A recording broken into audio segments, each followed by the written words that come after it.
Hello and welcome to episode 4 of Cape Expectations. What have we got on the show today, Gav? So much, Sam. What haven't we got on the show? Well, That's yes. a better question, I think. We've got Quentin Tarantino's been running his mouth and saying that Batman's a boring character. We asked you guys what you thought of that, and obviously you went mental, so that was good. We've got celebrities galore. We've got Professor X, James McAvoy, talking about his favourite Batman or Superman, which is very, very cool. Excellent. As well as Johnny Knoxville and the little kid from Bad Grandpa. And Karen Gillan as well. And we've got the winner of episode 3's Dark Knight Rises awesome box set competition, which is really, really cool. So we'll be announcing that at the end of the show. But first of all, what have you just watched? I have just watched the 75th anniversary video, the Superman celebration, put together by Zack Snyder and a bunch of Superman experts. Is he animated? It's animated. He do it himself? I don't think he did. I think he probably just stood over someone's shoulder and said, yeah, do that. But apparently originally it was going to be 1 minute long, but then they realised that so much has happened in Superman's 75 years that they had to make it 2 minutes. And there's some amazing stuff in there. Yeah. No, it's really cool. Very, very cool.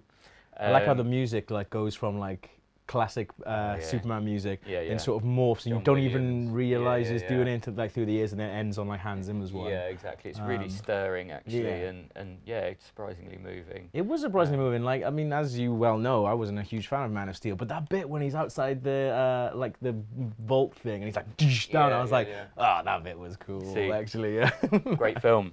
But obviously they can't fit everything into the 2 minutes. So we asked you guys, is there anything that you would have liked to have seen in there? And we had a few shouts for Dean Cain. I don't know why you're laughing. I loved Adventures of Lois and Clark. It was really, really good, man. Amazing. That was my summers. Yeah, it's just, like the chemistry between him and Terry Hatcher, it's awesome. So he is a part of the legacy. And no Brandon Ralph either. I'm not going to say anything about that. I guess that sort of makes sense, though, doesn't it? Like if it's Snyder doing it as well. Yeah. That you'd think that he'd be like, Brandon who? Yeah, exactly. And actually, the main thing that I missed was there seems to be no references to Grant Morrison's All-Star Superman. Okay. And that is Red Sun wasn't in there either. No, and that's I think for me the most interesting Superman story. Yeah, and that wasn't it. But in terms of All-Star, I mean they lifted stuff directly from All-Star in Man of Steel. Okay. So maybe that's why it's not in there. They wanted to distance the two things. And actually Lois it's hardly in it. There's a couple of shots of Lois, and she's kind of a part of Superman. Superdog's in it more than Lois. Yes, like genuinely, Superdog is in the video more than Lois. Fair, I love that bit. Yeah, it gives him a little pat on the head. And one last one, no Richard Pryor. That'd have been awesome. I'd love to see an animated Richard Pryor hanging around. Yeah, that'd be really funny actually. But yeah, so great video though.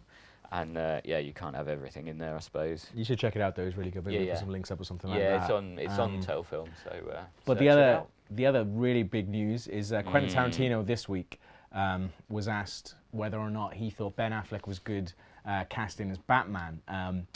This is what he said. So he said, "I have to admit that I don't really have a big opinion on Ben Affleck as Batman. Why? Because Batman is not a very interesting character." Unbelievable. What do you think about that, straight off the bat? I'm not happy. For someone who, talks about characters, someone who's meant to be this big character writer, to be able to say that Batman, who is one of the most interesting comic characters, to say that he's not an interesting character is pretty mental. Absolutely. Agenda? I don't understand what agenda he has, other than wanting fanboys to go mad on the internet about it. Yeah, exactly. The agenda-wise, literally, what does he gain out of saying that? Exactly. It just, it's ridiculous. And obviously he's so wrong. Yeah. You could make the argument that Batman, specifically Batman himself, isn't as interesting as the villains. And I think someone said that on social. And that's actually something that Chris Nolan struggled with. He wanted to make his trilogy about Batman and not about the villains. Though, Heath Ledger's Joker kind of exactly, a little bit. But that's probably why Heath Ledger's Joker is in The Dark Knight you know, he has so few scenes in The Dark Knight. Because, you know, another director would just stuck him in every scene because he was so awesome. Exactly, yeah. But Rises definitely focuses on Batman. And the thing is, with Batman, you've got Batman and Bruce Wayne. You've got 3 characters with Batman. You've got Batman, you've got the real Bruce Wayne, who Alfred knows, and then you've got the Bruce Wayne that Gotham knows, you know, the social party man. So, I don't know, man. I've got an awesome comment from Andy J on Facebook who says, considering he hasn't made a decent film in at least 10 years, I'm not really fussed about Tarantino's opinion. Now, that is harsh. Because, fighting fire with fire, though, right? Yeah, well, but, you know, Inglourious Basterds and Django Unchained are both wonderful films. Though, one thing I will say is, with Django Unchained, Django himself isn't all that interesting. That's a really good point, actually, yeah. You know, he's grief-stricken. Everyone else is more interested in him, Yeah, so money where your mouth is. And actually, as soon as, I was going to say Christopher Mintz-Plasse, but that's not his name. As soon as Christoph Waltz dies, for me, the film sort of dips a little bit, because it was like, oh, you've killed off the most interesting part of this film. That's really, really good. Scott H says on Twitter, not so much a boring character, it's just the fact Bat's main motivation is guilt and grief, not much scope for a fun personality. I don't know, though, because in the Nolan trilogy, the sort of banter between Alfred and Bruce absolutely really made it for me. Just like the sort of bits of, like the bit in Dark Knight where he was just like, I'm going to tell him it was all your idea and stuff like that. Like, all that bit, for me, made the film. I thought that was brilliant. Really good point. So, I completely agree. They're really fun bits as well. Yeah, completely. And I mean, it's not obviously like a laugh-a-minute sort of riots thing, but... it does have a twinkle in its eye. Yeah, definitely.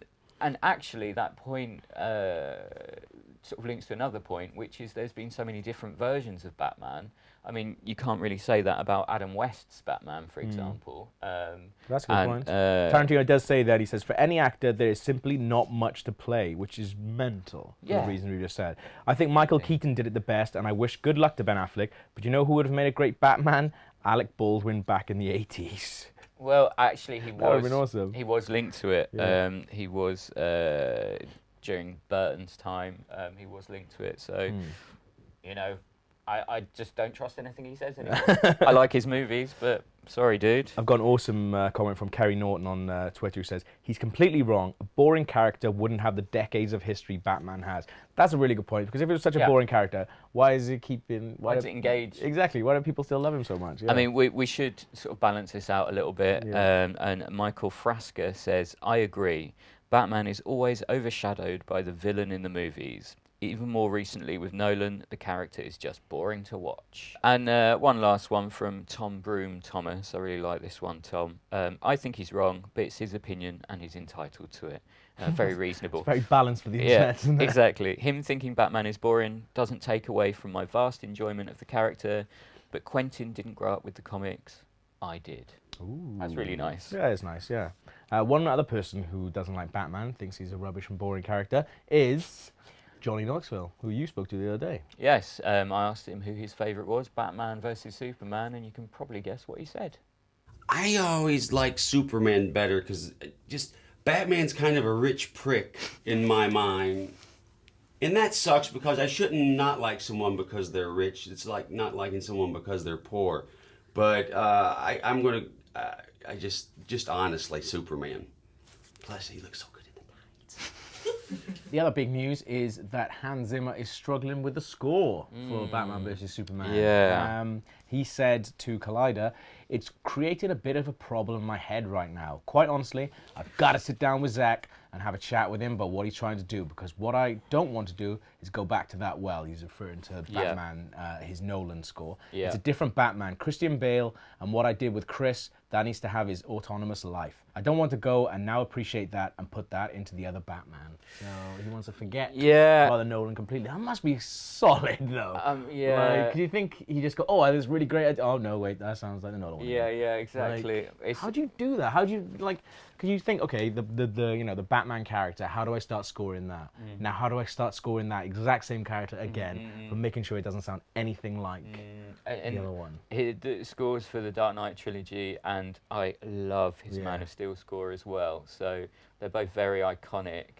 And yeah, how do you do that, man? Like, I guess the minute we hear it, we'll get some clues into what Snyder's new take on the character is. Yeah, I guess so, yeah. But then, you know, what we've heard of the character, dark and brooding. Yeah.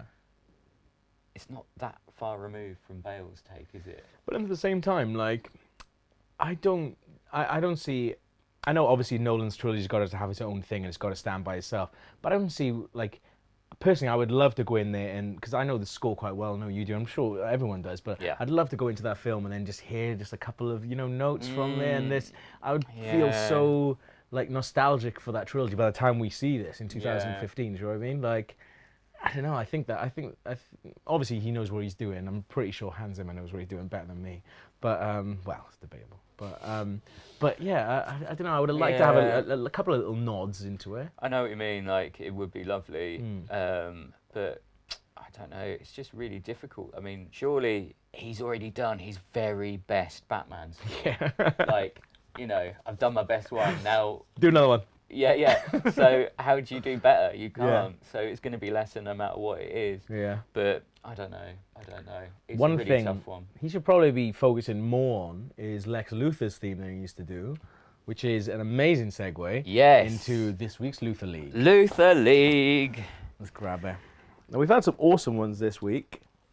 And there's not that much change. It's probably the least amount of change that we've had. It's true. But a lot of new names. But a lot of new names, yeah. But obviously Cranston's still at the top. Boom. You can see him there.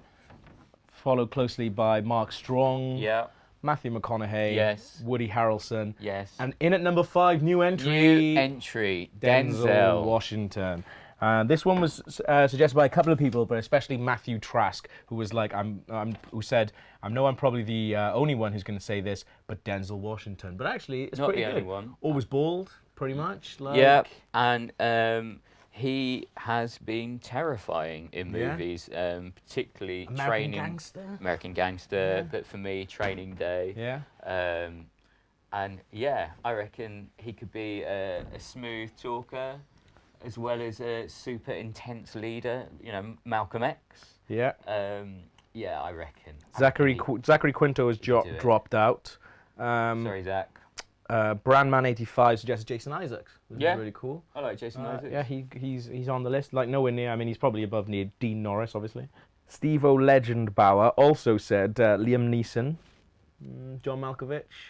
Wow. Was this guy? Malkovich. Yeah, but he also said some guy, Tom Vaughan Lawler, who I looked at his picture on IMDb, looks really menacing, is bald, and looks really good bald. And I was like, I don't understand, I don't remember, why do I know this guy's face? I don't really know the name. But he's in Peaky Blinders, which is going on right now, so that's okay. where I recognised him from. Yeah. And he's awesome, he's really, really good. And like, when you think, you know, they have to have someone like outside chance, really, and maybe like have someone who isn't quite well known. Do you think they would do that for Luthor?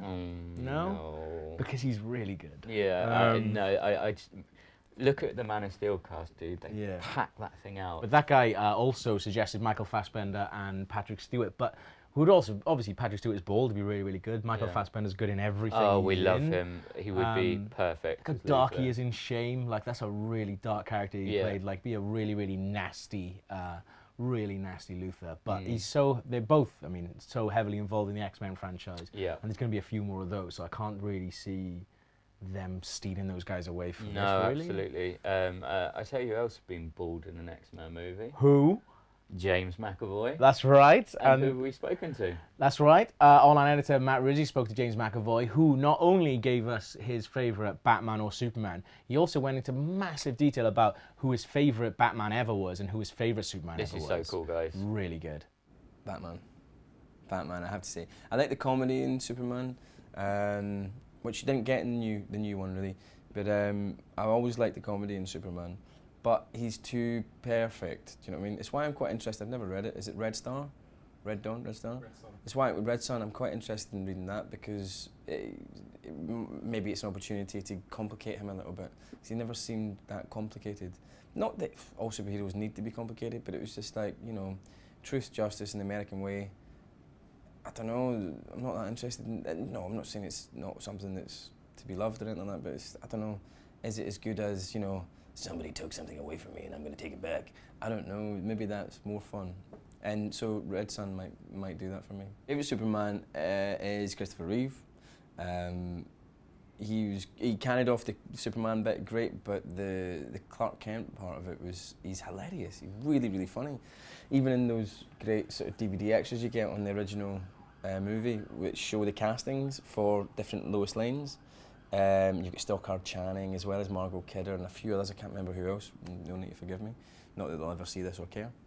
And it's weird. You see Margot Kidder, she comes out, and Stockard Channing's great. She's an amazing actress, but when Margot Kidder comes out, it's just like, of course you're right. You don't know whether that's because she's who you remember doing it, or whether she just was right and that's why she got the part. But there was a chemistry between them. It was great. But Clark Kent, favourite Batman. My first real Batman was Michael Keaton, and I thought he was brilliant, I have to say. I thought he was brilliant. But Christian Bale's done a great job, and I don't know who's going to be the new Batman. Is it Ben Affleck? Wow, okay. Good luck, I think he'll be great. He's a good actor. That's tough doing it so close to Christian Bale. Wow. But Michael Keaton was my favourite. But I mean, I loved even like the dodgy old some days you just can't get rid of a bomb, Batman. So since the last episode of Cape Expectations, we've had a little bit more information on the casting of Batman's girlfriend. Apparently they've narrowed it down to 4 people. And it's been sort of confirmed that it's not Wonder Woman, it's definitely Batman's girlfriend that's going to be in the film. And that got us thinking, do you guys want to see Wonder Woman in Man of Steel 2? Personally, I couldn't care less about Wonder Woman as a character. Really? No, yeah, Wonder Woman does nothing for me. Oh, well, that's a shame. Yeah. I kind of like her. Oh, really? Yeah. And why? What's... She's just a really super cool character. Yeah. If you read a little bit into her original creation, okay. The guy who created her, his story is really fascinating. Like he was into like weird S&M, and like he had a wife and a mistress, and they all knew about each other, and it was all cool. And he wrote. Make a film about that. That's interesting. Right? Yeah. He wrote Wonder Woman, sort of from his interest in various things. And she's turned into, from those origins, she's turned into a really sort of iconic feminist character. So she definitely deserves a film. And Gareth Reese says, like with all superheroes, she needs her own origin story told. Come on, show some respect. He obviously cares quite a lot about Wonder Woman. Yeah, and rightly so. Cody House on Twitter, BlackSheep85 says, I think they should wait to introduce Wonder Woman either in her own movie or introduce her in Justice League. Yep. I think everyone's pretty much in agreement. Yeah. Apart from James Townend, who says, give her an end credits cameo a la Nick Fury in Iron Man. Yeah, that's fine. Yeah. I don't mind that. I'd like that. That'd be really cool. I mean, yeah, but at the same time, I don't really care about the character. So if they were going to do an end credits cameo, I hope it was something better than Wonder Woman. Oh, come on. Who would you have then? Don't know. Maybe that's a question for next episode. Oh, okay. Have a think about that, guys. Maybe comment on the YouTube, and then we'll ask you on Facebook and Twitter. Yeah. Who would you like to see in an end credits cameo in Batman vs Superman? But sticking with Wonder Woman, Burdell Woodlin says, whatever they do, they seriously have to update her costume. I think that's why I don't really care about her, because her costume just seems so old-fashioned and just silly. Well, they will update it. You know, they did it for Who was involved with the TV show? Was it Friday Night Lights? Was it Adrian Palicki was involved with the thing? Yes, it was. Yeah. Like, because she's badass in Friday Night Lights. So I could understand if they were making like a really badass version of it, maybe. Yeah, but like, I don't know if you saw that costume. No. It looked like someone out on a hen cartoon. party, basically. It was bad. Okay, fine. Okay, so we got the last word then from Matt Day One on Twitter, who says, I think I'd rather see Wonder Boy in it. Thanks. That's pretty nasty. Did you write that one? No, I didn't. That's the way I don't really know. Speaking of strong, powerful women in comic book movies, we spoke to Doctor Who's Karen Gillan, who's in Guardians of the Galaxy as one of the main villains. And we asked her who her favourite is, Batman or Superman. Here's what she said. Batman is the coolest. He really, really is. I mean, like, I love his outfit, I love his voice. He's got the Batmobile, Catwoman's loitering around, he's got Robin, and like, I mean, wait, he doesn't have any kryptonite. kryptonite is like Superman's thing that he like can't bear, right? Yeah. So there's like, what's Batman's? His own emotion, I guess. Only himself. Yeah. And that's why it's Batman. Yeah. So that's pretty much all we've got time for, but before we go, we just need to announce the winner of our Dark Knight Rises trilogy. Yeah. This is really, really cool. You can check out the unboxing video that we've done as well, which is the one that you will be winning as well. And the winner that we picked, who shared it all on Facebook and did a really cool job, was Chris Atkinson on Twitter. Yes, thank you, who's Chris. been really involved with the show actually since it started. But yeah, his name keeps popping up, and we picked him randomly, and he came out. So it was pretty good. Well done, Chris. Yeah. I hope you enjoy your prize. I really want it. So for next time, we'd really like to hear your thoughts on what you'd like to see in the end credit scene of Batman vs Superman or Man of Steel 2, whatever it's going to be called. We want to know who, how, where, when. Tell us in the comments below what you'd like to see in that end credit scene, and we'll talk about that on the next episode, which will be Halloween. And you can also tweet us on #CapeExpectations as well, and keep an eye out on Twitter and Facebook, because we'll be giving out shout-outs just before it. But yeah, we'll be back on Halloween for some kind of horror special. Special horror. Batman's pretty scary anyway, man. You don't need a horror special. It's true. Yeah. See you next time, guys. Cheers.